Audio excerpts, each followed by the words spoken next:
Now, we do like to end these podcasts with 3 recommendations each of films, and these are obviously films in the found footage genre. So, Dave, what is your first suggestion or recommendation for our listeners to seek out if they haven't already? So, my first recommendation is the 2007 Spanish horror film Wreck. This is directed by Paco Plaza and Jaime Balaguero. I was genuinely backing over my seat to get away from the final 10 minutes or so. I swear it. I've never done that in the cinema ever. I can't pretend it doesn't occasionally encounter the why is the cameraman still filming problem, but it's generally pretty acceptable, and it's led by a very strong performance from Manuela Velasco, who really does help convince you that the camera needs to keep shooting.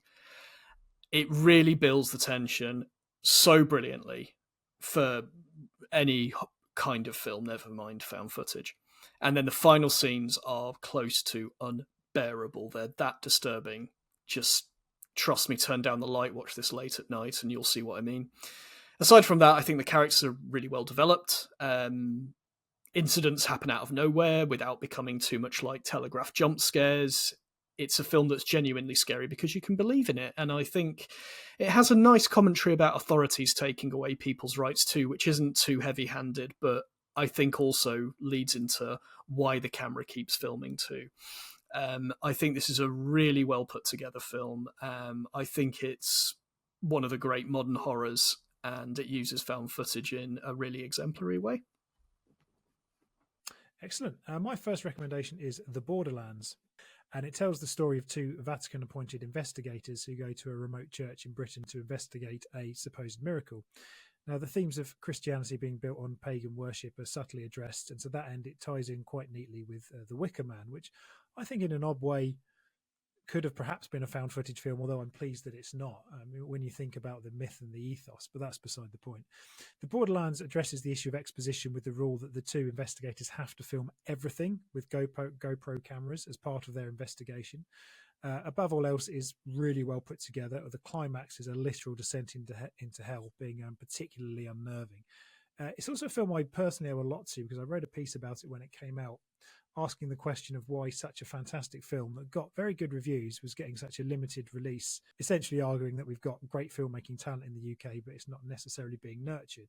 That article opened a lot of doors for myself personally, but that aside, I think The Borderlands is a really terrific film. More people need to see it. I think it's got a bit of a cult following now, and the fact that it's getting that re-release is great news, and I do hope people do seek it out. So that's Elliot Goldner's The Borderlands. My second pick is The Last Broadcast from 1998, and I thought I'd give this film a shout out. It's not that it's particularly great, but it did precede, as you say, the Blair Witch Project, and it more or less started the whole found footage movement, really. In that sense, it's an innovative and groundbreaking film that genuinely did something unique with the medium of cinema, and all for just a reported budget of $900. I believe it was dubbed the first desktop feature film, so that meant it was the first film to be filmed, edited, and screened entirely digitally. No film was involved. So really, again, it was a bit of an epoch maker in many respects.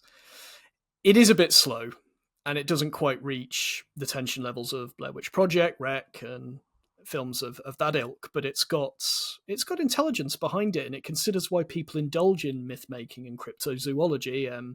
It's about a film crew that go into a forest to hunt the mythical Jersey Devil, and it really does get why our love of stories is based in what remains unsaid and unseen. And I do think the film understands that very well, and it has some impressive ideas for, well, a zero-budgeted feature film. It really is hard watching it not to think that Blair Witch Project took its lead from The Last Broadcast. Blair Witch was made and released a year later, so I think Blair Witch Project is by far the superior, but I do appreciate what The Last Broadcast did at the time and the influence it's had since. My second choice is Grizzly Man. Now, I'm cheating slightly here because this is a documentary that contains some found footage, although we have discussed that, but it's not a sort of fictional piece of work. But Grizzly Man was actually my first introduction to Werner Herzog, who relays the story of Timothy Treadwell, a man who felt he was bound to protect grizzly bears in Alaska. Treadwell had a camera with him on his expositions, and he took some quite remarkable footage of the bears, including the one that would ultimately kill him. It's a very interesting, extremely disturbing film that asks questions about mankind's role in nature and how we maybe need to leave nature alone in order to let it thrive. Billed as the anti-March of the Penguins, which was very, very popular at the time, because this was basically saying we shouldn't be treating these bears as humans. They are their own creature and they need to be left alone. And that boundary was crossed by Treadwell, who felt he was protecting them. So to that end, it's thought-provoking, it's disturbing, and it's very, very well worth seeking out. And that is Werner Herzog's Grizzly Man. A great choice, a documentary I admire greatly, and I love that you've picked this for found footage. Absolutely. And again, as we've been talking about how documentary leads, and there's actually combines with found footage. Again, Herzog innovating, brilliant as always.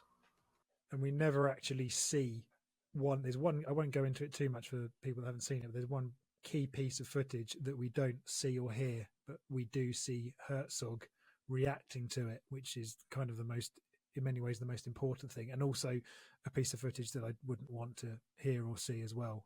And that scene, that suggestion, is deeply disturbing. So my third recommendation is the 2017 Japanese film, One Cut of the Dead. The elation when I actually finished watching it was something else and not expected. It's directed by Shinichiro Eda, and it is yet another example of how Japan make films that constantly surprise, disturb, and push the boundaries of Western-centric filmmaking.